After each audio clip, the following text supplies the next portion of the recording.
ஓம் சாந்தி. எல்லோரும் குஷியாக இருக்கிறீங்களா?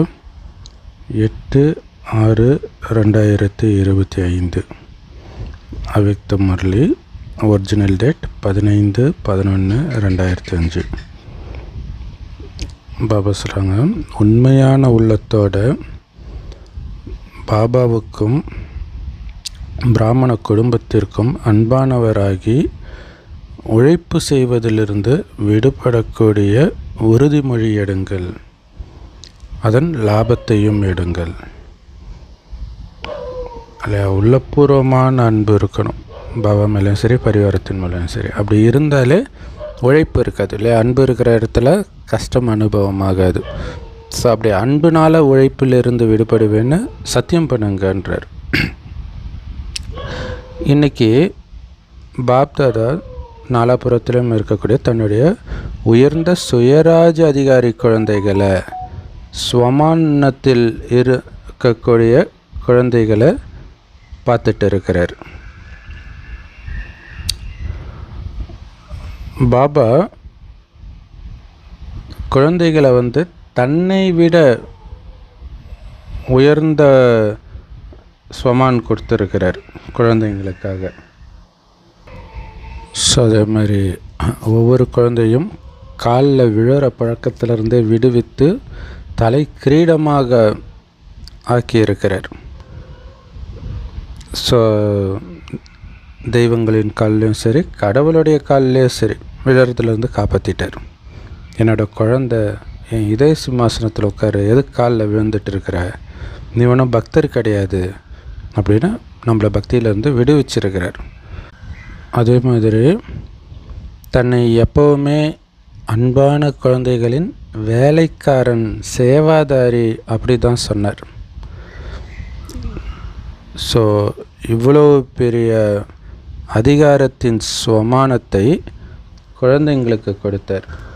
ஸோ அதனால் ஒவ்வொருத்தரும் தன்னை இவ்வளோ உயர்ந்த ஸ்வமான்தாரின்னு புரிஞ்சுக்கிறீங்களா? அதாவது சுயமரியாதையில் நிலைத்திருப்பவர். ஸ்வமானா சுயமரியாதை. நான் ஆத்மா, அன்பான ஆத்மா, அமைதியான ஆத்மா, தூய்மையான ஆத்மா. ஸோ இது எல்லாமே ஸ்வமான் தான். அதுதான் நம்மளுடைய சுயமரியாதை. ஸோ அவ்வளோ பெரிய சுயமரியாதைக்குரியவர் நான் அப்படின்னு உங்களை நீங்கள் புரிஞ்சுக்கிறீங்களா? ஸோ அப்படி ஸ்வமான்தாரியாக இருக்கக்கூடியவர்களுடைய விசேஷ லட்சணம் என்னவாக இருக்கும்? ஸோ எந்த அளவிற்கு ஒருவர் ஸ்வமான்தாரியாக இருக்கிறாரோ அந்த அளவுக்கு அனைவருக்கும் மரியாதை கொடுப்பவராகவும் இருப்பார்.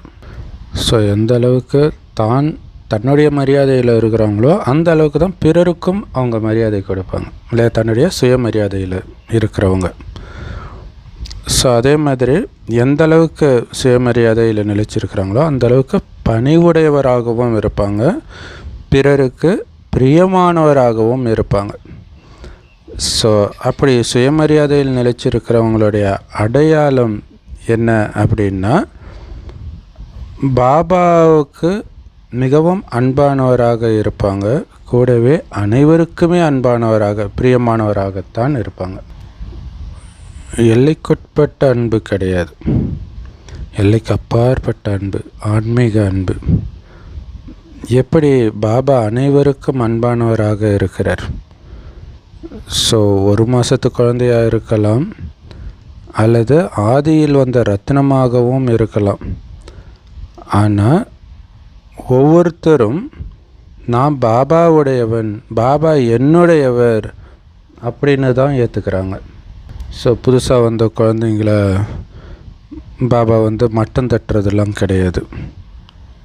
ஸோ எப்படி பாபாவை பார்த்தா எல்லோருக்கும் என்னுடையவர்னு தோணுதோ அதே மாதிரி தான். ஸோ இதுதான் அனைவருக்கும் பிரியமானவர்களாக இருப்பவர்களுடைய அடையாளம். பாபா எப்படி அனைவருக்கும் பிரியமானவர்களாக இருக்கிறாங்களோ அதே மாதிரி இருந்தால் அவர்களுடைய அடையாளம் எல்லோருமே என்னுடையவர்கள் இவங்க அப்படின்னு சொல்லுவாங்க. அதேமாதிரி உயர்ந்த ஸ்வமானத்தில் இருப்பவர்களுடைய அடையாளமும் அதுதான். ஏன்னா இந்த மாதிரி குழந்தைங்க பாபாவை ஃபாலோ பண்ணுறவங்களா இருப்பாங்க. இல்லை, பாபா எப்படி எல்லோருக்கும் பிரியமானவராக இருக்கிறாரோ அதே மாதிரி இவங்களும் இருப்பாங்க. ஸோ அதனால தான் எல்லோருக்கும் இவங்க என்னுடையவர்கள் அப்படிங்கிற எண்ணம் தான் வரும். பாருங்கள், சின்ன குழந்தைகள்லேருந்து வயதானவர்கள் வரைக்கும் ஒவ்வொரு வர்க்கத்தை சார்ந்தவர்களுக்கும் பாபா ஸ்வமான் கொடுத்துருக்கிறார், சுயமரியாதை டைட்டில் கொடுத்துருக்கிறார். இளைஞர்களுக்கு நாசகார வேலை செய்கிறதுலேருந்து உலகத்துக்கு நன்மை செய்பவர்கள் அப்படிங்கிற ஸ்வமானம் கொடுத்துருக்கிறார். வெளி உலகத்து இளைஞர்கள் நாசகார வேலை தான் பண்ணிகிட்டு இருக்கிறாங்க. அந்த இளமை, துடிப்பு, தெம்பு, ஆரோக்கியம் இதெல்லாம் இருக்கும்போது தலகால் புரியாமல் ஆடுவாங்க. ஆனால் அப்படிப்பட்டவர்களை உலக சேவாதாரியாக மாற்றியிருக்கிறார் இங்கே. ஸோ மகானா ஆக்கி இருக்கிறார்.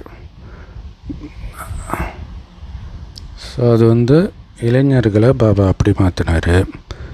இல்லறத்தில் இருக்கிறவங்கள, திருமணமானவங்கள எப்படி மாற்றிருக்கிறாரு பாபா தெரியுமா? மகாத்மாக்கள், பெரிய பெரிய ஜகத்குருன்னு சொல்லிக்கிறவங்கள விட உயர்ந்தவர்களை மாற்றிருக்கிறார். இல்லறத்தில் இருந்துக்கிட்டே எல்லைக்கு அப்பாற்பட்ட உள்ளுணர்வு கொண்டவர்களாக மாற்றியிருக்கிறார். ஸோ ஹிந்தியில் இல்லறம்னா பிரவருத்தி, எல்லைக்கு அப்பாற்பட்ட உள்ளுணர்வுனா பர்விருத்தி. பிரவருத்தி, பர்விருத்தி. ஸோ பிரவருத்தியில் இருக்கிறவங்கள பர்விருத்தியில் இருப்பவங்களாக மாற்றிட்டார், எல்லைக்கு அப்பாற்பட்ட உள்ளுணர்வில் இருக்கிறவங்களாக மாற்றிட்டார். ஸோ அதனால் பெரிய பெரிய மகான்களும் உங்கள் காலில் விழறவங்களாக மாற்றிட்டார் பாபா. அந்தளவுக்கு உங்களை உயர்ந்தவர்களாக பாபா மாற்றியிருக்கிறார் இல்லறத்தில் இருக்கிறவங்கள. ஸோ அதேமாதிரி கன்யாக்களுக்கு, ஸோ கன்யானா திருமணமாகாத பெண்கள், அவங்களுக்கு சிவசக்தி ரூபத்தின் ஸ்வமானத்தை ஞாபகப்படுத்துகிறார். சிவசக்தினா சிவனும் சக்தியும் இணைந்தே இருப்பார்கள் இல்லையா? ஸோ அந்த மாதிரி சிவனோடு இணைந்து இருக்கக்கூடிய சக்திகள் நீங்கள் அப்படின்னு நினைவுபடுத்தி சிவசக்திகளாகவே மாற்றி இருக்கிறார். அதேமாதிரி வயதானவர்களுக்கு பிரம்மா பாபாவோடு வாழ்ந்தவர்கள், அந்த அனுபவத்தில் இருப்பவர்கள் அப்படின்ற ஸ்வமான் கொடுத்துருக்கிறார். ஸோ அந்த மாதிரி ஸ்வமான்தாரி குழந்தைகள், அதாவது ஸ்வமானத்தில் இருக்கக்கூடிய குழந்தைகள் மற்ற ஆத்மாக்களை கூட அதே ஸ்வமானத்தினால தான் பார்ப்பாங்க இல்லையா? நான் தூய்மையான ஆத்மான்ற உணர்வில் இருக்கிறவங்க பிறரையும் தூய்மையான ஆத்மான்னு தான் பார்ப்பாங்க. அப்படி இருந்தால் தான் இவங்க தூய்மையாக இருக்க முடியும். நான் அன்பான ஆத்மா அப்படின்ற ஸ்வமானத்தில் இருக்கிறவங்க பிறரையும் அப்படித்தான் பார்ப்பாங்க. அவங்க மோசமானவங்க, வெறுப்பானவங்க இப்படியெல்லாம் பார்க்க மாட்டாங்க. ஸோ இப்படி நம்ம பார்த்து பார்த்து அவர்களையும் அந்த அன்பான உள்ளுணர்வை தூண்டுவோம். வெறுப்பாக பார்த்திங்கன்னா அவங்களுக்குள்ளே இருக்கக்கூடிய வெறுப்பு குணம் தூண்டப்படும். ஸோ சும்மா பார்க்குறது மட்டும் இல்லை, அதே உள்ளுணர்வில் தான் அவங்க கூட பழகவும் செய்வாங்க, அவங்க தொடர்புலையும் வருவாங்க. ஏன்னா இந்த ஸ்வமான் தேக அபிமானத்தையே நீக்கக்கூடியது. எங்கே ஸ்வமான் இருக்குதோ அங்கே தேக அபிமானமே இருக்காது. ஸோ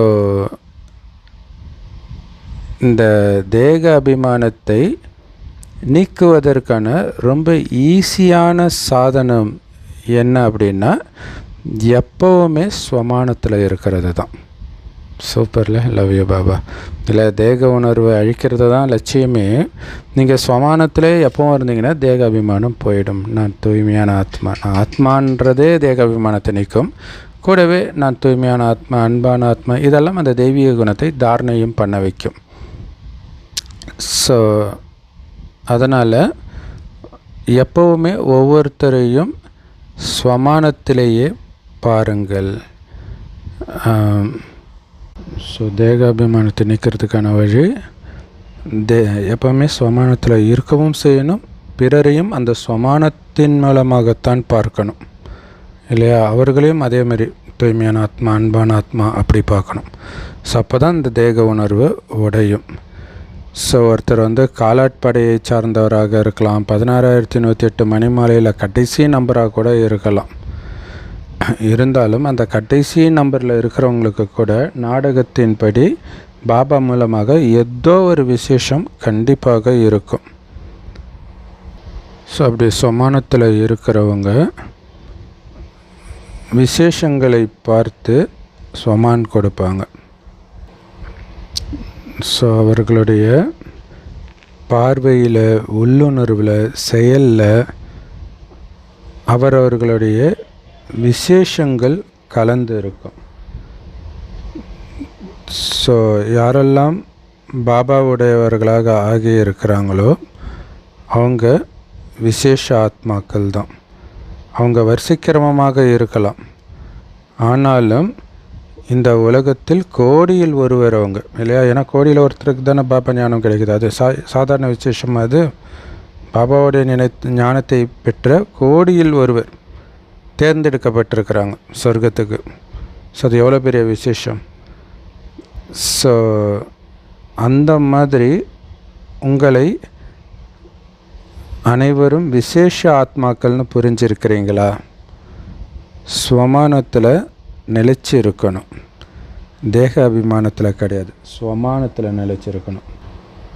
பாபாவுக்கு ஒவ்வொரு குழந்தைங்க மேலேயும் ஏன் அன்பு இருக்குது? ஏன்னா எல்லோரும் என்னை தெரிஞ்சிருக்கிறாங்க, என்னுடையவராக ஆகி இருக்கிறாங்க அப்படின்னு பாபாவுக்கு தெரியும். என்னுடையவராக ஆகி இருக்கிறீங்க தானே. ஸோ ஒருவேளை இந்த பாபா மீட்டில் தான் முதலாக கூட வந்திருக்கலாம். இருந்தாலும் பாபா சொல்கிறாரு, நீங்கள் பாபாவுடைய அன்புக்கு பாத்திரமானவர்கள் அப்படின்னு தான் பாபா சொல்கிறார், புதுசாக வந்தாலும் கூட. ஸோ பாப்தாதாவுக்கு 4 திசையில் இருக்கக்கூடிய அனைத்து குழந்தைகளும் மற்ற எல்லாரையும் விட மிக பிரியமானவர்கள். ஸோ அதே மாதிரி நீங்களும் ஃபாலோ ஃபாதர் பாபாவை ஃபாலோ பண்ணுங்கள். ஸோ யாருமே பிரியமானவர்கள் இல்லை அப்படின்னு சொல்ல முடியாது. எல்லாருமே பாபாவுக்கு பிரியமானவர்கள் தான். ஸோ எந்த குழந்தை என்னுடைய பாபான்னு சொன்னாலும் அந்த என்னுடையவராக எது மாற்றிச்சு, என்னுடைய பாபான்னு எது சொல்ல வச்சுது? அன்பு சொல்ல வச்சுது. ஸோ யார் இங்கே உட்காந்துட்டு இருந்தாலும் அவங்க புரிஞ்சுக்கிறாங்க, அன்பு தான் பாபாவுடையவராக நம்மை மாற்றியது அப்படின்ட்டு. ஸோ பாபாவுடைய அன்பு ஒரு காந்தம் மாதிரி. அந்த அன்பின் காந்தத்தினால தான் நம்ம பாபாவுடையவராக ஆகி இருக்கிறோம். இதயத்தின் அன்பு சும்மா வார்த்தையினால் சொல்கிற அன்பு கிடையாது, உதட்டளவு அன்பு கிடையாது, இதயபூர்வமான அன்பு தான் அப்படி மாற்றிச்சு. ஸோ அந்த இதயபூர்வமான அன்பு இந்த பிராமண வாழ்க்கையின் ஃபவுண்டேஷனே அதுதான், அஸ்திவாரம். பிராமண வாழ்க்கையின் அஸ்திவாரம் இல்லையா? உலகியல் மக்களுக்கும் பிராமண குழந்தைங்களுக்கும் எவ்வளோ வித்தியாசம். எப்படி இவங்களால் அப்படி இருக்க முடியுது? பாபா மேலே உள்ள அன்புனால், இதயபூர்வமான அன்புனால். ஸோ எதுக்காக அவ்வளோ கஷ்டப்பட்டு அவ்வளோ தூரத்துலேருந்து பாபா சந்திக்க வந்திருக்கிறீங்க? அன்பு தான் உங்களை அழைச்சிட்டு வந்தது இல்லையா? ஸோ யாரெல்லாம் இங்கே உட்காந்துட்டு இருக்கிறீங்களோ எல்லாருமே வந்திருக்கிறீங்க. ஏன் வந்திருக்கிறீங்க? ஏன்னா இந்த அன்பு உங்களை பிடிச்சி இழுத்து வந்தது இல்லையா? ஸோ அன்பும் எவ்வளவு அன்பு? 100% அல்லது கம்மியா? ஸோ அன்பில் நாங்கள் 100% பாபா அப்படின்னு யாரெல்லாம் சொல்கிறீங்க? கை உயர்த்துங்க.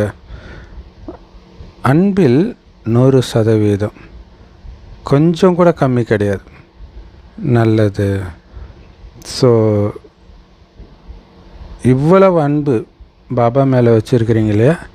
இதே அன்பு உங்களுக்குள்ள, அதாவது பிராமணர்களுக்குள்ளே இருக்குதா? ஸோ இதில் கை உயர்த்துவீங்களா? ஏன்னா இதில் வரிசைக்கிரமமாக இருக்கிறீங்க. எப்படி பாபாவுக்கு எல்லார் மீதும் அன்பு இருக்குதோ அதேமாரி குழந்தைங்களுக்கும் எல்லோர் மீதும் அன்பு இருக்கணும், எல்லோருக்கும் பிரியமானவர்களாக இருக்கணும். ஸோ மற்றவர்களுடைய குறைகளை பார்க்காதீங்க. ஒருவர் சமஸ்காரத்தின் வசமாகி இருக்கலாம். அப்போ நீங்கள் யாரை ஃபாலோ பண்ணணும்? சமஸ்காரத்தின் வசமானவர்களையா ஃபாலோ பண்ணணும்? நீங்களோ வசீகர மந்திரம் கொடுக்கக்கூடியவர்கள். ஸோ இந்த மாயாவுக்கு அல்லது சமஸ்காரத்துக்கு வசமாகிறதுலேருந்து விடுவிக்கும் மந்திரம் அது. ஸோ நீங்கள் எல்லோரையும் விடுவிப்பவர்கள் தானே, அல்லது பார்த்துட்டு இருக்கிறவங்களா? ஸோ அவர்கள் வசமாகி இருக்கிறது தெரியுதா? ஒருவேளை ஏதாவது கெட்ட பொருள் தெரியுது அப்படின்னா என்ன பண்ணுவீங்க?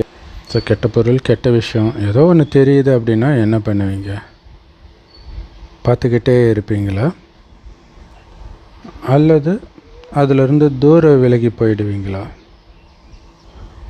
ஏன்னா பாப்தாதா பார்த்தாரு, யார் இதயபூர்வமான அன்புடையவர்களாக பாபாவுக்கு பிரியமானவர்களாக இருக்கிறாங்களோ அவங்க கண்டிப்பாக அனைவருக்கும் பிரியமானவர்களாகத்தான் இருப்பாங்க. ஸோ இதயபூர்வமான அன்பு அதுதான் ஒருவரை சம்பன்னமாக மற்றும் சம்பூர்ணமாக ஆக்கிறதுக்கான ஈஸியான விதி. எது? இதயபூர்வமான அன்பு. ஈஸியாக உங்களை பெர்ஃபெக்டாக ஆக்கிறதுக்கான விதி பாபா மேலே இருக்கிற இதயபூர்வமான அன்பு. ஸோ ஒருத்தர் எவ்வளோ பெரிய ஞானியாக வேணாலும் இருக்கலாம், இருந்தாலும் இதயபூர்வமான அன்பு இல்லை அப்படின்னா பிராமண வாழ்க்கையில் ஒரு ரமணிகரமான வாழ்க்கை அவங்களால அனுபவம் பண்ண முடியாது. இல்லை, உள்ளத்திலிருந்து அன்பு இருந்தால் தான் இந்த பிராமண வாழ்க்கை இனிமையாக இருக்கும்.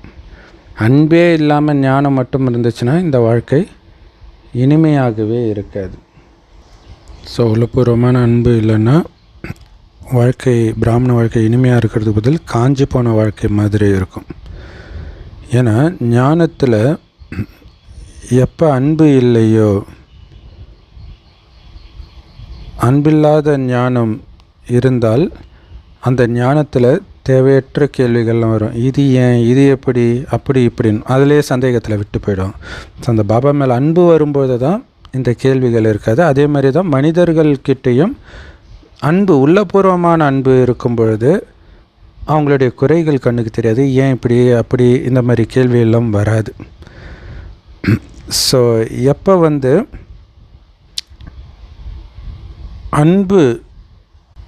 அன்பும் ஞானமும் கலந்து இருக்குதோ அப்போ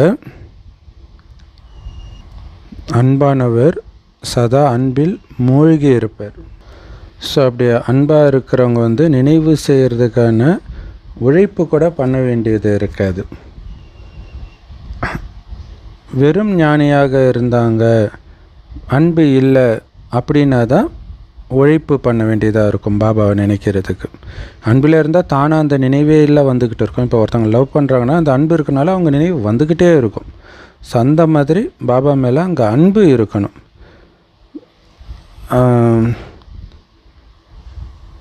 அப்படி அன்பு இல்லாத வெறும் ஞானத்திற்கு ஸோ அவங்க உழைப்பின் பலனைத்தான் அடைவார்கள். ஆனால் இவங்க அன்போட ஞானம் இருப்பவர்கள் அன்பின் பலனை அடைவார்கள். ஸோ அன்பின் பலன் ஈஸியாக நினைவில் மூழ்கி இருப்பாங்க. ஞானம்ங்கிறது விதை நம்ம தேவதையாக மாறுறதுக்கு. ஆனால் அதற்கான தண்ணி அன்பு. தண்ணி இருந்தால் தானே அந்த விதை முளைக்கும். ஸோ அதனால் விதைக்கு அன்புன்ற தண்ணி கிடைக்கல அப்படின்னா அதிலிருந்து பழம் வராது, பலன் வராது. ஸோ அதனால் பாப்தாதா இன்றைக்கி அனைத்து குழந்தைங்களுடைய இதயபூர்வமான அன்பை வந்து செக் பண்ணிகிட்டு இருந்தார். ஸோ பாபா மேலேயா இருக்கலாம் அல்லது மற்ற அனைவரின் மீதாக இருக்கலாம், அன்பு செக் பண்ணுறார். இதயபூர்வமான அன்பு பாபா மேலேயும் மற்றவர்கள் மேலேயும் இருக்குதா அப்படின்ட்டு. ஸோ அதனால் நீங்கள் எல்லோரும் உங்களை எப்படி புரிஞ்சிருக்கிறீங்க? அன்பானவர்கள் தானே புரிஞ்சிருக்கிறீங்க, அன்பானவர்களாக தானே இருக்கிறீங்க. ஸோ யார் வந்து இதயபூர்வமான அன்பானவர்கள் அப்படின்னு புரிஞ்சுக்கிறீங்களோ அவங்க கையை உயர்த்துங்க. ஸோ பெரும்பான்மையானவர்கள் கையை உயர்த்தினாங்க, நல்லது. ஸோ அனைவருக்கும் பிரியமானவர்.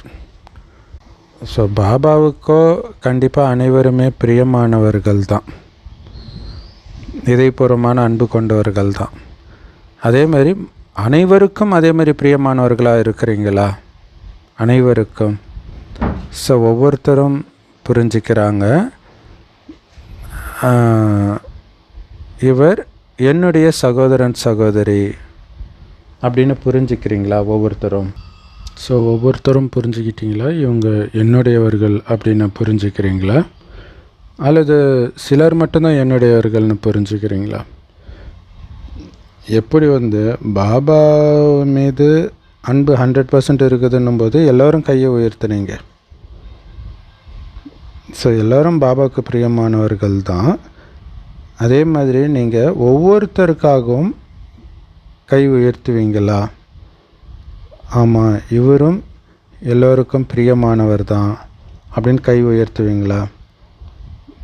இந்த சர்டிஃபிகேட் கிடைக்குமா? ஏன்னா பாப்தாதா வந்து ஏற்கனவே சொல்லியிருக்கிறாங்க, பாபா கிட்ட இருந்து மட்டும் சர்டிஃபிகேட் வாங்கினா பத்தாது, பிராமண குடும்பத்துக்கிட்ட இருந்தும் சர்டிஃபிகேட் வாங்கணும்.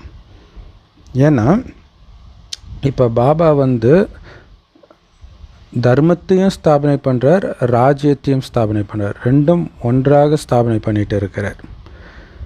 ராஜ்யத்தில் பாபா மட்டும் இருக்க போகிறதில்ல, ஒட்டுமொத்த குடும்பமும் இருக்கும். ஸோ அதனால் பாபா மீதும் அன்பு, பிராமண பரிவாரம் அதாவது குடும்பம், பிராமண பரிவாரத்தின் மீதும் அன்புடையவராக இருக்கணும். ஸோ நீங்கள் எல்லோரும் ஞானி ஆகிட்டீங்க, ஆனால் கூடவே அன்பானவர்களாகவும் ஆக வேண்டியது ரொம்ப ரொம்ப முக்கியம். ஸ்வமானத்தில் இருக்கணும், மரியாதை கொடுக்கணும், இந்த ரெண்டுமே இப்போ அவசியம். ஸோ இது ஹிந்தியில் வந்து ஸ்வமானம் சுயமரியாதை, சமானம் மரியாதை. ஸோ ரெண்டுமே இருக்குது. ஸ்வமான்லேயும் இருக்கணும், சமானம் கொடுக்கணும். ஸோ நம்ம எப்போ பிராமண ஜென்மம் எடுத்தோமோ அப்போ உடனே ஒவ்வொரு குழந்தைக்கும் பாபா மரியாதை கொடுத்தார். அதனால தான் நம்ம உயர்ந்தவர்களாகவே ஆனோம் இல்லையா? உயர்ந்ததிலும் உயர்ந்த குழந்தை அப்படியெல்லாம் சொல்லி தான் பாபா கூப்பிடுவார், சொல்லி சொல்லியே நம்மளை அப்படி ஆக்கினார். ஸோ இந்த ஒரு ஜென்மத்தில் மரியாதை கொடுக்கிறது முழு கல்பத்திலும் உங்களுக்கு வந்து அதோடைய பிராப்தியாக மரியாதை கிடைக்கும். பாருங்கள், இந்த ஒரு ஜென்மத்தில் நீங்கள் எல்லோருக்கும் மரியாதை கொடுக்கனால முழு கல்பத்திலையும் அனைத்து ஜென்மத்திலையும் நீங்கள் மரியாதைக்குரியவராக ஆகிடுவீங்க. எவ்வளோ பெரிய ரகசியம் இல்லையா? ஸோ அரை கல்பத்திற்கு ராஜ்ய அதிகாரிங்கிற மரியாதை கிடைக்குது. அரை கல்பத்திற்கு பக்தியில் கூட பக்தர்கள் மூலமாக உங்களுக்கு மரியாதை கிடைக்குது. ஆனால் முழு கல்பத்திலும் இதற்கான ஆதாரம் இந்த ஒரு ஜென்மத்தில் மரியாதை கொடுப்பதிலும் மரியாதை பெறுவதிலும் தான் இருக்கிறது. ஸோ பாப்தாதா பார்க்குறாங்க, 4 திசைகளிலும் வெளிநாடுகளில் சிலர் இரவில் பாப்தாதா மீட்டு கொண்டாடுறாங்க, சிலர் பகலில். ஏன்னா டைம் மாறிக்கிட்டே இருக்கும் இல்லை ஒவ்வொரு நாட்டிலையும். ஸோ நல்ல வகையில் முயற்சியின் வேகத்தை அதிகரிக்கிறதுக்காக உங்களுக்கு அற்புதமான தாதி ஜானகி தாதி கிடச்சிருக்கிறாங்க. அப்படி தானே? கொஞ்சம் ஏதாவது குறைய பார்த்தா கூட உடனடியாக கிளாஸ் எடுக்க ஆரம்பிச்சிடுவாங்க. ஸோ எப்படிப்பட்ட குழந்தையாக இருந்தாலும் அவங்க இந்தியாவை சார்ந்தவர்களாக இருக்கலாம் அல்லது வெளிநாட்டை சார்ந்தவர்களாக இருக்கலாம். எப்படிப்பட்டவர்களாக இருந்தாலும், ஸோ உள்நாட்டு குழந்தை வெளிநாட்டு குழந்தை எந்த குழந்தையாக இருந்தாலும் ஏதாவது ஒரு பாடத்தில் கஷ்டம் அனுபவமாகுது அப்படின்னா அதுக்கு முக்கியமான காரணம் என்ன தெரியுமா? இதயபூர்வமான அன்பில் குறை இருக்கிறது தான் காரணம். அன்பு பத்தலை. ஸோ அன்பு அப்படின்னா அன்பில் மூழ்கிய நிலை. ஸோ அப்படியே அன்பில் மூழ்கிய நிலையில் அவங்க இல்லாமல் இருக்கிறாங்க. அதனால தான் கஷ்டமாக இருக்குது. எந்த பாடமாக இருந்தாலும், ஞானமாக இருக்கட்டும், யோகமாக இருக்கட்டும், சேவையாக இருக்கட்டும், தாரணையாக இருக்கட்டும். ஸோ அப்படி அன்பில் மூழ்கிய நிலையில் இருந்தீங்க அப்படின்னா நினைவு செய்ய வேண்டியது இருக்காது. நினைவு மறக்கிறது தான் கஷ்டமாக இருக்கும் இல்லையா? தானாகவே அந்த நினைவு இருந்துக்கிட்டே இருக்கும். ஒருவேளை உங்களுக்கு உழைப்பு ஃபீல் ஆகுது, உழைக்க வேண்டியதாக இருக்குது நினைக்கிறதுக்கு அப்படின்னா உங்களுடைய மனதின் அன்பை செக் பண்ணுங்க. அதில் ஏதோ பிரச்சனை இருக்குது. அன்பு ஃபுல்லாக இல்லை, எங்கேயோ லீக் ஆகுது. அன்பு வேறு இடத்துக்கு போகுது இல்லையா? ஒருவேளை மனிதர்கள் மீது பற்று இருக்கலாம், மனிதனுடைய விசேஷத்தின் மீது பற்று இருக்கலாம், சாதனங்களின் மீது பற்று இருக்கலாம், அல்லது பாதுகாப்பின் மீது பற்று இருக்கலாம், அதிகபட்ச பாதுகாப்புனால. ஸோ விதிபூர்வமான பாதுகாப்பு ஓகே தான். ஆனால் அதிகப்படியான பாதுகாப்புனால கூட அன்பு வந்துடுது. அப்படி யாராவது உங்களை பொத்தி வச்சுக்கிறாங்கன்னா அவங்க மேலே அன்பு வந்துடுது, பற்று வந்துடுது. ஸோ அப்போ அந்த பாதுகாப்பே தான் உங்களுக்கு நினைவு வந்துக்கிட்டே இருக்குது. அதோடைய அடையாளம் என்ன? எங்கேயாவது லீக்கேஜ் ஆகும். அப்படி லீக்கேஜ் ஆகுது அப்படின்னா என்ன ஆகும் அப்படின்னா, ஏதாவது ஒரு காரணத்தினால உங்கள் வாழ்க்கையில் சந்தோஷம், திருப்தியே இருக்காது. ஏதாவது ஒரு காரணத்தை வச்சு அதிருப்தி தான் அனுபவம் ஆகிக்கிட்டே இருக்கும். ஸோ அதை தான் இந்த பற்று பண்ணுற வேலை, பிறர் மேலே வைக்கிற அன்பு பண்ணுற வேலை. ஸோ எங்கே திருப்தி இருக்குதோ அதோடைய அடையாளம் எப்போவுமே சந்தோஷமாக இருப்பாங்க. ஸோ ஆன்மீக ரோஜா மலர் மாதிரி சிரித்த முகத்தோடு இருப்பாங்க, மலர்ந்த முகத்தோடு இருப்பாங்க. எப்போவுமே மூட் அவுட் ஆக மாட்டாங்க. எப்போவுமே டபுள் லைட்டாக லேஸாக இருப்பாங்க. ஸோ அதனால் உழைக்கிறதுலேருந்து உங்களை பாதுகாத்துக்கோங்க. இல்லை அன்பு இல்லைன்னா உழைக்க வேண்டியதாக இருக்குதுன்னு நினைக்கிறதுக்கு, அப்போ உழைக்கிறதுலேருந்து பாதுகாத்துக்கோங்கன்னு அர்த்தம். அன்பில் மூழ்குங்க. ஸோ ஏன்னா பாப்தாதாவுக்கு குழந்தைங்க உழைக்கிறத பார்க்க பிடிக்கல, அதை பார்க்குறதுக்கு நல்லா இல்லை பாபாவுக்கு. ஏன்னா அரை கல்பம் உழைச்சிட்டு தான் இருந்தீங்க, இந்த கோயில் அந்த கோயிலுன்ட்டு. இப்போ நினைக்கிறதும் அதே மாதிரி கஷ்டப்பட்டு நினச்சிங்கன்னா என்ன சொல்கிறது? இப்போ நீங்கள் சந்தோஷமாக இருக்கணும், அன்பில் மூழ்குங்க. ஸோ அனுபவன்ற முத்துக்களை இந்த ஞான கடலின் ஆழத்திலிருந்து அனுபவம் செய்யுங்க. இல்லையா? நீங்கள் ஞானத்தில் போனாலும் உள்ளே போயிடுங்க, நினைவில் இருந்தாலும் உள்ளே போயிடுங்க, சிந்தனை செய்கிறதுனாலும் உள்ளே போயிடுங்க. இல்லை அப்படியே மேலோட்டமாக கஷ்டப்பட்டு நினைக்க முயற்சி பண்ணாதீங்க. அப்படியே உள்ளே போயிடுங்க, உங்களையே மறந்துடுங்க. அந்த ஞான முத்துக்களை அனுபவம் செய்யுங்க. இல்லையா? அனுபவன்ற முத்துக்களை அனுபவம் செய்யுங்க. அது ஞானத்துலேயும் சரி, யோகத்துலேயும் சரி, அனுபவத்துலேயும் சரி. அதனால் சும்மா தலைமொழிகிட்டு வந்துட்டேன் அப்படி இருக்கக்கூடாது. இல்லையா? கடலில் போய் இது ஒரு ஞான கடல். நிறைய பேர் கரையோரமாக நின்று அப்படி தலையை முக்கிட்டு வருவாங்க இல்லையா? அப்படி வராதிங்க, அதுக்குள்ளேயே மூழ்கி போயிடுங்க அடியாழத்தில் போய். ஸோ நிறைய பேர் பாப்தாதாவுக்கு சத்தியம் பண்ணியிருக்கிறீங்க இல்லையா? என்ன சத்தியம் பண்ணியிருக்கிறீங்க? பாபா, நான் உங்கள் கூடவே இருப்பேன், உங்கள் கூடவே வருவேன். ஸோ வாக்குறுதி என்ன? கூடவே வருவேன்னு சொல்லியிருக்கிறீங்களா, அல்லது பின்னாடி வருவேன், நீங்கள் போனதுக்கப்புறம் பின்னாடி வருவேன் பாபா அப்படி சொல்லியிருக்கிறீங்களா? ஸோ யாரெல்லாம் பாபா கூடவே போகிறதுக்கு தயாராக இருக்கிறீங்க, அவங்க கையை உயர்த்துங்க. தயாராக இருக்கிறீங்களா? யோசிச்சுட்டு கையை உயர்த்துங்க. ஸோ தயாராக இருக்கிறது அப்படின்னா பாபாவுக்கு சமமாக இருக்கிறதுன்னு அர்த்தம். ஸோ இப்போ சொல்லுங்கள், யார் கூடவே வருவீங்க? ஸோ பாபாவுக்கு சமமாக இருக்கிறவங்க தான் கூடவே வருவாங்க இல்லையா? ஸோ அப்போ போகலாமா அப்படின்னு அர்த்தம். தயாராகிட்டீங்களா? எவரெடியாக இருக்கிறீங்களா? ஸோ முதல் வரிசையில் இருக்கிறவங்க எவரெடியாக இருக்கிறீங்களா? நாளைக்கு வாங்க போகலாம் அப்படின்னு உங்களுக்கு ஆர்டர் வந்துடுச்சுன்னா வந்துடுவீங்களா பாபா கூடவே, சரீரத்தை விட்டுட்டு? நல்லது. இல்லறத்தில் இருக்கிறவங்க வருவீங்களா பாபா கூட? ஸோ குழந்தைங்களாம் ஞாபகத்துக்கு வரமாட்டாங்களே. தாய்மார்கள் போகலாமா? தாய்மார்கள் தயாராக இருக்கிறீங்களா? எந்த ஒரு பொருளும் ஞாபகத்திற்கு வராது தானே. ஸோ டீச்சர்களுக்கு சென்டர் ஞாபகம் வராது தானே. ஸோ சென்டரில் இருக்கிற ஸ்டூடெண்ட்ஸ் ஞாபகம் வர மாட்டாங்களே. வராது, ஞாபகம் வராது இல்லையா? நல்லது. ஸோ எல்லோரும் பற்றற்றவர் ஆகிட்டீங்களா? அப்போ ரொம்ப நல்ல விஷயமாயிடுச்சு. ஏன்னா உழைப்பு செய்ய வேண்டிய அவசியம் இருக்காது இல்லையா? இன்றைக்கி பாப்தாதா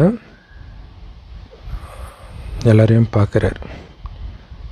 எதிர உட்காந்துட்டு இருக்கிறவங்களாக இருக்கலாம், தூரத்தில் உட்காந்துட்டு இருக்கிறவங்களாக இருக்கலாம்.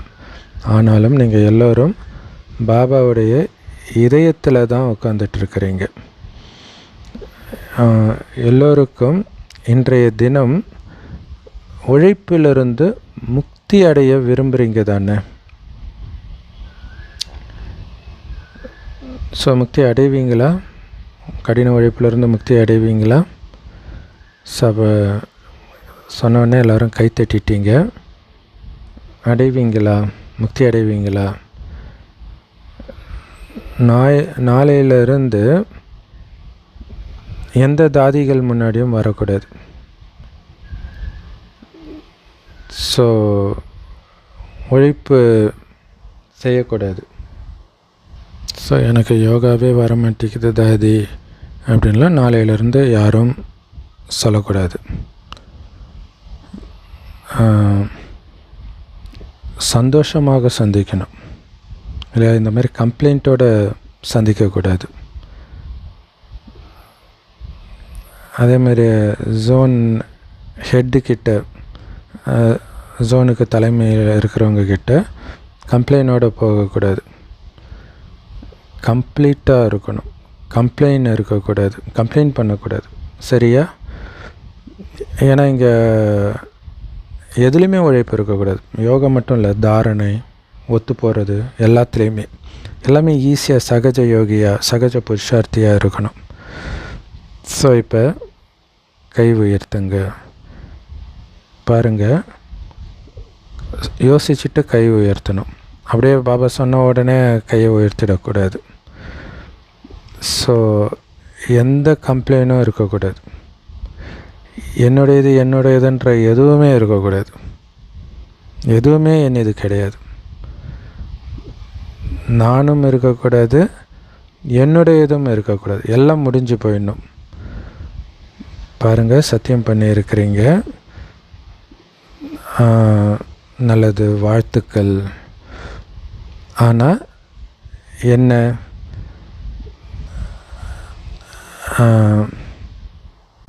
சத்தியம் பண்ண சொன்னால் பண்ணுறீங்க, ஆனால் அதோடைய பலனை எடுக்க மாட்டீங்களே. சத்தியம் உடனடியாக பண்ணிடுறீங்க, வாக்குறுதி கொடுத்துட்றீங்க. ஆனால் அதோடைய பலனை எடுக்கிறதுக்கு தினமும் ஒரு சத்தியத்தையும் உணர்ந்து பிறகு அதை ரிவைஸ் பண்ணுங்க, ரியலைஸ் பண்ணி ரிவைஸ் பண்ணுங்க. இல்லை முதல்ல என்ன சத்தியம்ன்றதை புரிஞ்சுக்கணும். ஸோ அதை திரும்ப திரும்ப மனதில் அசப்போட அதோடைய பிராப்தி உங்களுக்கு கிடைக்கும். அது உங்களுக்கு தாரணை ஆகும். அந்த குணம் என்ன சத்தியம் பண்ணியிருக்கிறீங்களோ அந்த குணம் தாரணை ஆகும். ஸோ செய்த சத்தியத்தை தினமும் ரிவைஸ் பண்ணுங்க. என்ன சத்தியம் பண்ணும் அப்படின்னு ரிவைஸ் பண்ணுங்க.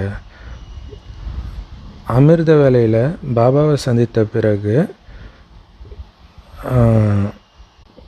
சத்தியம் மற்றும் அதோடைய லாபம் இந்த ரெண்டும் சமமாக இருக்குதா அப்படின்னு சார்ட் எழுதுங்க அப்படின்னு சொல்கிறார். ஸோ இதுவுமே ஹிந்தியில் வந்து ஈஸியாக ஞாபகம் வச்சுக்கலாம். சத்தியம்ன்றது வாய்தா, லாபன்றது ஃபாய்தா. வாய்தா ஃபாய்தா இந்த ரெண்டும் சமமாக இருக்குதா, அதாவது பண்ண சத்தியத்தின் பலனை அடைந்தேன்னா, நடைமுறைப்படுத்தினேன்னா அப்படின்னு செக் பண்ணுங்க. ஸோ என்ன சத்தியம் பண்ணேன், என்ன லாபம் அதிலிருந்து எடுத்தேன். ஸோ இதை நீங்கள் ரியலைஸ் பண்ணுங்கள், உணருங்க, பிறகு ரிவைஸ் பண்ணுங்கள். ஸோ இப்போ இங்கிலீஷில் சொல்கிறார் ரியலைஸ், ரிவைஸ். ஸோ முதல்ல உணருங்க, அடுத்தது அதை ரிவைஸ் அதாவது திரும்ப திரும்ப சொல்லுங்கள். ஸோ அப்போ அது சமமாயிடும். என்ன சத்தியம் பண்ணீங்களோ அது லாபத்துலேயும் வந்துடும், அது தாரணை ஆகிடும். ஸோ அப்போ எல்லாமே சரியாயிடும். பாப்தாதாவுக்கு தெரியும். ஸோ பாபாவை சந்தித்தவங்க எல்லோரும் இப்போ சத்தியம் பண்ணியிருக்கிறீங்கன்னு பாபாவுக்கும் தெரியும். ஸோ பாப்தாதா பார்த்தாரு, நீங்கள் நல்ல நல்ல திட்டங்களை வகுக்கிறீங்க, பாப்தாதாவுக்கு ரொம்ப பிடிச்சிருக்குது. ஆனால் பாப்தாதாவுக்கு என்ன விருப்பம் அப்படின்னா, பாப்தாதாவுக்கு ஒரு சத்தம் தான், ஒரு வார்த்தை தான் விருப்பம். அது என்னது? வெற்றி. வெற்றி அடையுங்கள், வெற்றி அடைய வையுங்கள். ஸோ என்னென்ன கஜானாக்கள் இருக்குது, சக்திகள் இருக்குது, சங்கல்பங்கள் அதாவது எண்ணங்கள் இருக்குது, வார்த்தைகள் இருக்குது, இது எல்லாத்தையும் வெற்றி அடைய வைக்கணும். ஏன்னா கர்மமும் ஒரு சக்தி தான், சமயமும் ஒரு சக்தி தான், கஜானா தான். இதெல்லாம் வெற்றி அடைய சொல்கிறார். இல்லை எப்படி வெற்றி அடைகிறது அப்படின்னா, பயனுள்ளதாக ஆக்கும்போது வெற்றி அடைவோம். இப்போ சக்திகள் இல்லை, அந்த சக்தியை நீங்கள் காரியத்தில் பயன்படுத்தும் போது அது உங்களுடைய சக்திகளாக ஆழமாக பதிய ஆரம்பிக்கும், அந்த சக்தி நிரம்பும். ஸோ அப்போ தான் அது வெற்றி அடைகிறது. அதேமாதிரி சங்கல்பம், ஸோ சுப சங்கல்பமாக எழுப்பும் பொழுது அது வெற்றி அடையுது, வீண் சங்கல்பம்னா இழந்துடுறீங்க. அதேமாரி சத்தம், வார்த்தையும் இனிமையான வார்த்தை, சுபமான வார்த்தை, ஞானத்தின் வார்த்தை, இதெல்லாம் உங்களை வெற்றி அடைய வைக்குது.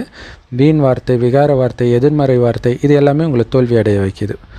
ஸோ அதேமாதிரி செய்கிற காரியமும் எல்லைக்கு அப்பாற்பட்ட உள்ளுணர்வில் இருந்து செய்யணும். ஒரு ஆத்மா கருவின்ற உணர்வில் செய்யணும். அப்படி செய்யும்போது அந்த காரியமும் வெற்றி அடையுது. ஸோ இதுக்கெல்லாம் நேரம் ஆகுது இல்லையா? ஸோ அதனால தான் அந்த நேரமும் ஒரு கஜானா, ஒரு பொக்கிஷம், சக்தி அப்படின்ட்டு பாபா சொல்கிறார்.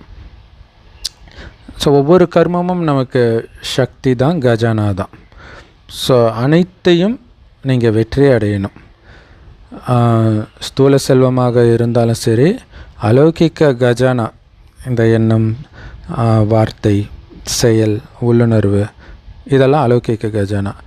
ஸோ இது எல்லாத்தையும் நீங்கள் வெற்றி அடையணும், அதாவது எல்லாத்தையும் பயனுள்ளதாக மாற்றிக்கணும். ஸ்தூல செல்வத்தையும் ஈஸ்வரிய சேவையில் பயன்படுத்துறது.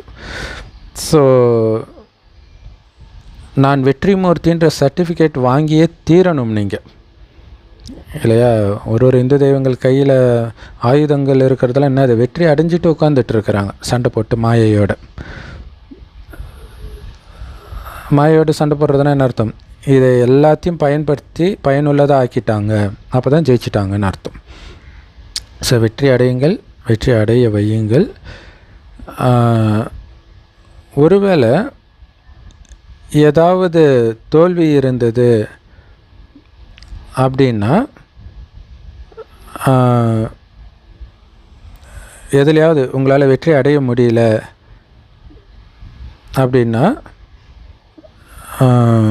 வார்த்தை மூலமாகவோ நீங்கள் வாய்மொழியாக சொல்கிற அறிவுரை மூலமாகவோ இல்லாமல் உங்களுடைய சுப பாவனை, சுப விருப்பம், அப்புறம் சுபமான மரியாதை கொடுப்பதன் மூலமாக வெற்றி அடைய வையுங்கள்ன்றார். இல்லை, வார்த்தையினால் வெற்றி அடைய முடியாது. நீங்கள் ஒரு அட்வைஸ் கொடுத்து வெற்றி அடைய வைக்க முடியாது. ஸோ யார்கிட்டயோ ஒரு தொடரில் வரும் பொழுது அங்கே அவர்களை பாபா குழந்தை ஆக்க முடியல, ஒன்று சுய புருஷார்த்தம், இன்னொன்று சேவை. அப்போ சுபபாவனையின் மூலமாக, சுப விருப்பத்தின் மூலமாக, அவர்களுக்கு மரியாதை கொடுப்பதன் மூலமாக மட்டும்தான் உங்களால் அவரை பாபா குழந்தை ஆக்க முடியுமே தவிர அட்வைஸ் கொடுக்கறதுனாலையோ வார்த்தையின் மூலமாகவோ கிடையாது. ஏன்னா ஏற்கனவே சொல்லிட்டீங்க, ஆகலை. அதனால் வெறும் அட்வைஸ் மட்டும் கொடுக்காதீங்க. ஸோ ஒருவேளை நீங்கள் இந்த ஞானத்தை அல்லது ஒரு போதனையை கொடுக்க வேண்டி இருந்துச்சு அப்படின்னா அதை மன்னிப்போடு சேர்த்து கொடுங்க. இல்லை, அது ரொம்ப முக்கியமான விஷயம். அவங்களுடைய குணம் மோசமாக இருக்குது, அது அந்த உணர்வோடு நீங்கள் கொடுக்குறீங்கன்னா உங்கள் வார்த்தை வேறு மாதிரி இருக்கும். ஆனால் அதை மன்னிச்சிட்டிங்க, ஒரு கருணையினால் கொடுக்குறீங்கன்னா அந்த வார்த்தை வேறு மாதிரி இருக்கும். அதுதான் அந்த மேஜிக் பண்ணும், அவங்கள மாத்திர மேஜிக் பண்ணும். ஸோ அதனால தான் மன்னிப்பும் இந்த போதனையும் சேர்ந்து இருக்கட்டும். ஸோ மன்னிப்பு சொரூபமாகி அட்வைஸ் கொடுங்க. கருணை நிரம்பியவர் ஆகுங்கள், இரக்க மனமுடையவர் ஆகுங்கள். உங்களுடைய அந்த கருணை நிரம்பிய ரூபம் கண்டிப்பாக நீங்கள் கொடுக்குற ஞானத்தின் பலனை வெளிப்படுத்தும். இல்லை, அந்த ஞானம் வேலை செய்கிறத பார்ப்பீங்க. எப்போ கருணை நிரம்பிய மனதோடு கொடுக்கும் பொழுது தான். பாருங்கள், இன்றைக்கி சயின்டிஸ்ட்டு கூட, சயின்ஸில் டாக்டர்ஸ்லாம் பார்த்திங்கன்னா ஆப்ரேஷன் பண்ண வேண்டி இருந்துச்சுன்னா ஆப்ரேஷன் பண்ணுறதுக்கு முன்னாடி என்ன பண்ணுவாங்க, அவங்களுக்கு மயக்கம் கொடுத்து தூங்க வைப்பாங்க. இல்லை, ஒரு மயக்கத்துக்கு அழைச்சிட்டு போன பிறகு தான் கத்தி வைப்பாங்க உடம்புல. அவன் கான்ஷியஸாக இருக்கும்போதே கத்தி வைப்பாங்க. ஸோ அதே மாதிரி டின்ச்சர் வைக்கிறதுக்கு முன்னாடி கூட அந்த இடத்த ஊதிட்டு டின்ச்சர் வைப்பாங்க. அதே மாதிரி நீங்கள் கூட அந்த மாதிரி மயக்க ஊசி போடுறதுக்கு ஈக்குவல் இந்த கருணை நிரம்பியது. ஐ லவ் யூ பாபா, சமசப்பரில். ஏன்னா இது பைபிளில் அந்த ஆதாமுடைய விலா எலும்பு உடச்சி ஏவாலை உருவாக்குனதாக இருக்கும். அதில் கடவுள் அவனை முதலில் ஆழ்ந்த நித்திரைக்கு தள்ளிட்டு போயிட்டு, ஆதாமை ஆழ்ந்த நித்திரைக்கு அழைச்சிட்டு போயிட்டு அதுக்கப்புறம் எலும்பு உடச்சி இப்படி பண்ணார் அப்படின்வாங்க. ஸோ அது வேறு ஒரு அர்த்தத்தில் சொன்னாலும் கூட ஒரு காரியத்தை அப்படி தான் பாபா பண்ணுறார் இல்லையா. நம்மளை கடவுள் மன்னிக்கிறாருன்றது நமக்கு இந்த ஞானத்தை கொடுக்கும்போதே நமக்கு தெரியுது. அப்போ அந்த மன்னிப்போடு கொடுக்கறதுனால தான் அது நம்மளும் ஏற்றுக்கிறோம். இல்லாட்டினா என்ன, இதெல்லாம் ஒரு கடவுளான்ட்டு போயிடும். இல்லை, இப்போ மற்ற மதங்கள்லாம் அப்படி தானே சொல்கிறாங்க, இது பண்ணால் கடவுள் கண்ணை குத்துவார், இதை குத்துவார், அதை குத்துவார். அப்போ நமக்கு தெரியுது இது கடவுளுடைய வார்த்தை கிடையாது அப்படின்ட்டு. ஸோ அதே மாதிரி நீங்களும் கருணை நிரம்பியவராகி இந்த ஞானத்தை கொடுத்தா கண்டிப்பாக அதோடைய தாக்கம் ஏற்படும். இல்லைன்னா என்ன நடக்கும், நீங்கள் போதனை சொல்வதற்கு முன்பு அவர் உங்களை விட பெரிய டீச்சர் ஆகிடுவார். உங்களுக்கு ஞானம் சொல்லின்னு இருப்பார், அதாவது வேறு ஏதாவது அட்வைஸ் பண்ணுவார். ஸோ அதனால் ஒரு ஆசிரியர் இன்னொரு ஆசிரியர் சொல்கிற பாடத்தை ஏற்றுக்க மாட்டார் இல்லையா. ஸோ அதை தான் அந்த அகங்காரம், தனக்கு எல்லாம் தெரியுன்ற அகங்காரம் சாதி சன்னியாசிகளுக்கு இருக்கிறனால தான் இந்த ஞானத்தை எடுக்க மாட்டாங்கன்னு பாபா சொல்கிறார். ஸோ அந்த மாதிரி ஆகிடுவாங்க. ஸோ அதனால் நீங்கள் இது பண்ணக்கூடாது, இது பண்ணணும் அப்படின்னு நீங்கள் எந்த பாயிண்ட்டை சொல்கிறீங்களோ அவங்க என்ன பண்ணுவாங்கன்னா, நீங்கள் சொல்கிற பாயிண்ட்டை கட் பண்ணுறதுக்காக ஒரு 10 பாயிண்ட் எடுத்து விடுவாங்க. முடிஞ்சு போச்சு இல்லையா. ஸோ அது எதனால், நீங்கள் கருணை நிரம்பியவர் இல்லாமல் வெறும் ஞானம் கொடுக்குறேன், எனக்கு தெரியும் உனக்கு தெரியாது, அந்த அர்த்தத்தில் சொல்லும்போது இப்படி ஆகும். ஸோ இது சேவை செய்கிறவங்களுக்கு ரொம்ப ரொம்ப முக்கியமானது. குறிப்பாக மற்ற மதத்தினருக்கு சேவை செய்கிறோம் அப்படின்னா ரொம்ப ஜாக்கிரதையாக இருக்கணும் இல்லையா. நம்மக்கிட்ட இருக்கிறது ரைட்டு தான், ஆனால் என்கிட்ட இருக்கிறது தான் ரைட்டுன்ற தோரணையில் பேசுனீங்கன்னா முடிஞ்சு போச்சு. ஸோ அப்போ அந்த கருணை நிரம்பியதோட மனசு நோகாமல் எப்படி அங்கே மயக்க மருந்து கொடுக்குறாங்களோ அது மாதிரி அவங்கள குஷிப்படுத்திட்டு அப்படியே ஸ்லைட்டாக நம்ம ஞானத்தை சொல்லி உங்களதுலேயும் இது தான் இருக்குதுன்னு சொல்லிட்டு வந்துடணும் இல்லையா? உங்களதில் இருக்கிறத தான் சொன்னோம் அப்படின்ட்டு அழகாக சொல்லிட்டு வரணும். ஸோ அதனால் நீங்கள் அந்த மன்னிப்பு மற்றும் இந்த போதனை ஷமா சிக்ஷா இந்த ரெண்டும் கூட கூட இருக்கட்டும், ஒன்றாவே இருக்கட்டும். ஸோ இந்த 70வது வருடம் எகியம் தொடங்கி 70வது வருஷத்தில் வந்த முரளி இது. ஸோ அதுக்கான டைட்டில் உங்களுக்கு என்ன தலைப்பில் இந்த வருடம் சேவை செய்யணும் அப்படின்னா, வெற்றி அடையுங்கள், வெற்றி அடைய வையுங்கள். ஸோ வெற்றி மூர்த்தி ஆகுங்கள், அனைத்தையும் வெற்றி அடைய வையுங்கள். நீங்கள் டபுள் லைட் ஆகணும் இல்லையா?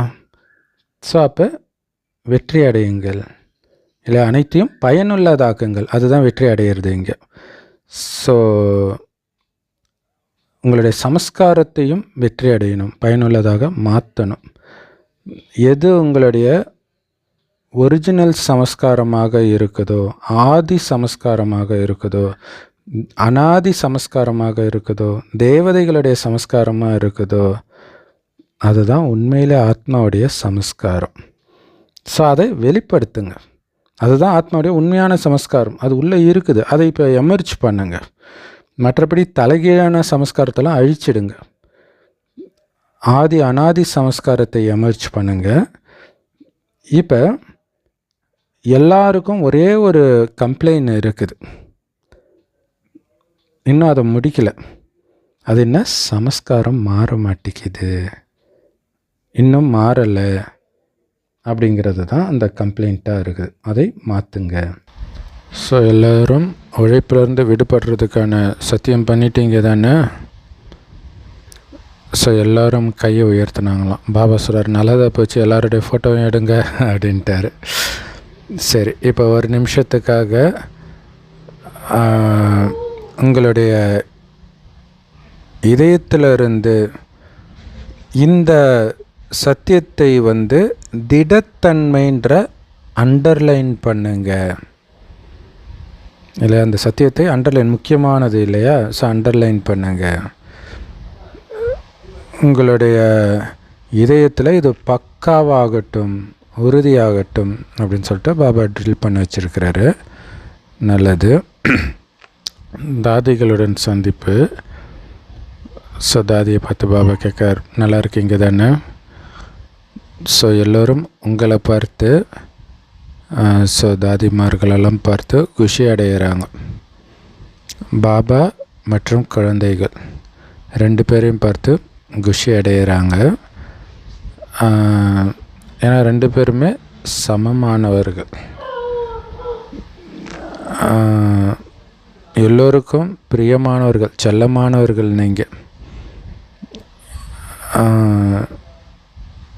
ஸோ எல்லாருடைய ஆசீர்வாதம், விசேஷமான அன்பு தாதிகளுக்காக இருக்குது. நிறைய அன்பு இருக்குது.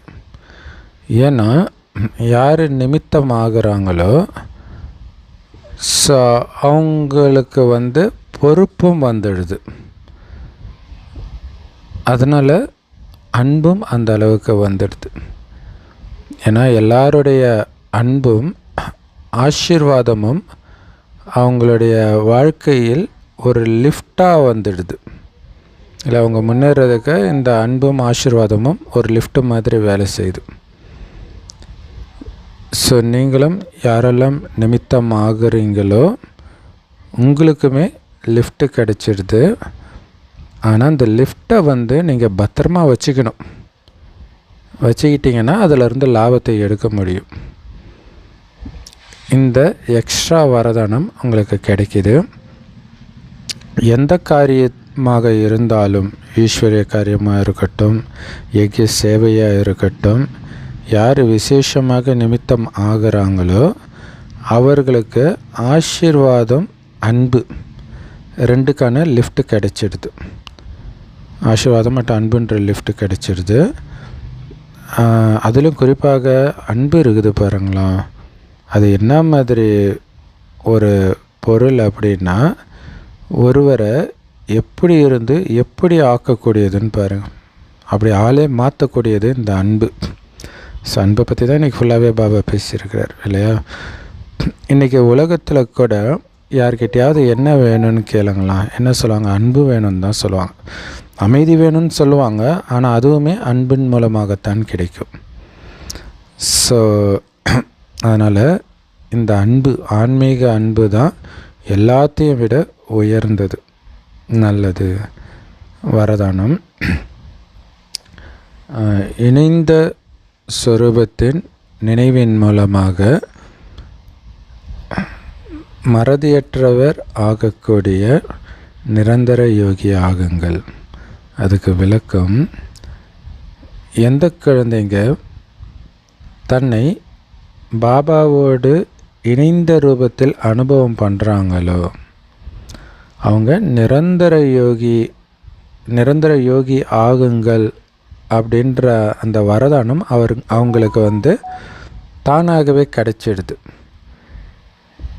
ஏன்னா அவங்க எங்கே இருந்தாலும் சந்திப்பு விழா கொண்டாடிக்கிட்டே இருப்பாங்க இல்லையா. ஸோ பாபாவோடவே இணைந்தே இருக்கிறாங்க, பாபா சந்திச்சுட்டே இருக்கிறாங்கன்னா அது யோகம் தானே. இணைந்தே இருந்தாலே யோகத்தில் இருக்கிறாங்கன்னு தான் அர்த்தம். ஸோ அவங்கள என்ன தான் ஒருத்தர் பாபா நினைவை மறக்கடிக்கிறதுக்கு முயற்சி பண்ணாலும் அவங்க ஒருபொழுதும் பாபாவை மறக்காதவர்களாகத்தான் இருப்பாங்க. ஸோ அந்த மாதிரி பாபாவை ஒருபோதும் மறக்காத குழந்தைகள் பாபாவுக்கு மிக மிக பிரியமானவர்கள். அதனால் அவங்க நிரந்தர யோகியாகவும் இருக்கிறாங்க. ஏன்னா அன்புடைய அடையாளம் என்ன அப்படின்னா தானாகவே நினைவில் மூழ்கி இருக்கிறது. இல்லை, ஒருத்தர் மேலே அன்பு இருந்தால் அவங்களுடைய நினைவு தானாகவே இருக்கும் தானே. ஸோ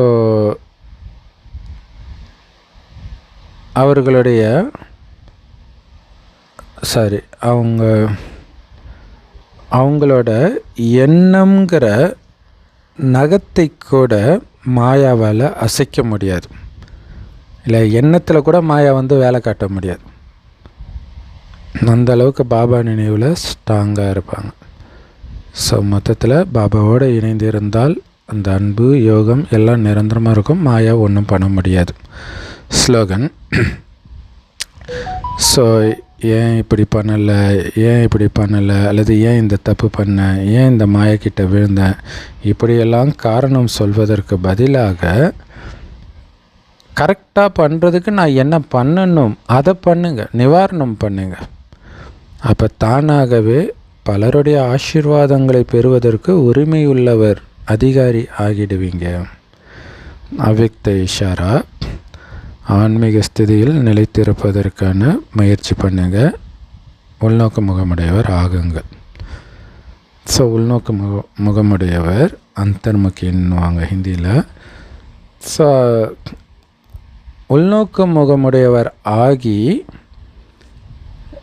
ஞான சிந்தனை செய்யக்கூடிய பயிற்சியின் மூலமாக அலௌகிக்க போதையில் சதா மூழ்கி இருங்க. இல்லை, ஞான சிந்தனை பண்ணுறதுக்கு முயற்சி பண்ணிக்கிட்டு இருந்தாலே அந்த போதை இருந்துக்கிட்டே தான் இருக்கும். ஸோ அப்போ அந்த ஞான சிந்தனையிலே மூழ்கி இருங்க, மூழ்கினா அந்த போதை இருக்கும். ஸோ அப்படி நீங்கள் இருந்தீங்கன்னு வச்சுக்கோங்களா, அந்த ஆன்மீக போதையிலே இந்த உலகத்துடைய எந்த குழப்பமும் தன் பக்கம் உங்களை ஈர்க்க முடியாது. குழப்பம் உங்கள் கிட்டேயே வராது. எப்படி மிலிட்ரியில் இருக்கிறவங்க அண்டர் கிரவுண்டுக்கு போன பிறகு மேலே வெடிக்கிற பாம்பு சத்தம் அந்த தாக்கம் எதுவுமே உணராதவர்களாக இருப்பாங்க. ஸோ அதனால் எல்லா நாட்டிலுமே பார்த்திங்கன்னா அண்டர் கிரவுண்டில் தான் வச்சுருக்கிறாங்க. நம்ம பார்க்கணும் இல்லையா, பாலஸ்தீனத்தில், ஈரானில் அண்டர் கிரவுண்டில் தான் எல்லா ஆயுதங்களுமே ஆயுதங்களும் வச்சுருக்கிறாங்க. ஸோ மேலே பாம்பு போட்டு டக்குன்னு உள்ளே போயிடுறாங்க கீழே. அதனால் மேலே நடக்கிற எந்த பாதிப்பும் அவங்களுக்கு வர்றது கிடையாது. அதே மாதிரி உள்நோக்கு முகமுடையவராக இருக்கிற நீங்கள் கூட இந்த அண்டர் கிரவுண்டாக, அதாவது பூமிக்கு அடியில் இருக்கிற மாதிரி இந்த ஆன்மீக ஸ்திதியில் நிலைச்சிருக்கிறது. ஸோ அப்படி ஆன்மீக ஸ்திதியில் நிலைச்சி இருக்கிற பயிற்சி பண்ணிங்க அப்படின்னா வெளியில் உள்ள எந்த விஷயங்களும் உங்களை கொஞ்சம் கூட டிஸ்டர்ப் பண்ணாது. இல்லை, நீங்கள் அண்டர் கிரவுண்டுக்குள்ளே போக போகிறதில்ல, ஆனால் புற மத்தியில் இருக்கிற ஆத்மாவுக்குள்ளே இருப்பீங்க. அந்த ஆத்மான்ற கவனத்திலே இருப்பீங்க. ஆத்ம உணர்வில் ஃபுல்லாக இருந்தீங்கன்னா வெளி உலக விஷயங்கள் உங்களை டிஸ்டர்ப் பண்ணாது அப்படின்னு சொல்கிறாரு. செம powerful Murli. Love you Bapdada. Thank you Bapdada. குஷியாக இருங்க, குளிர்ச்சியாக இருங்க.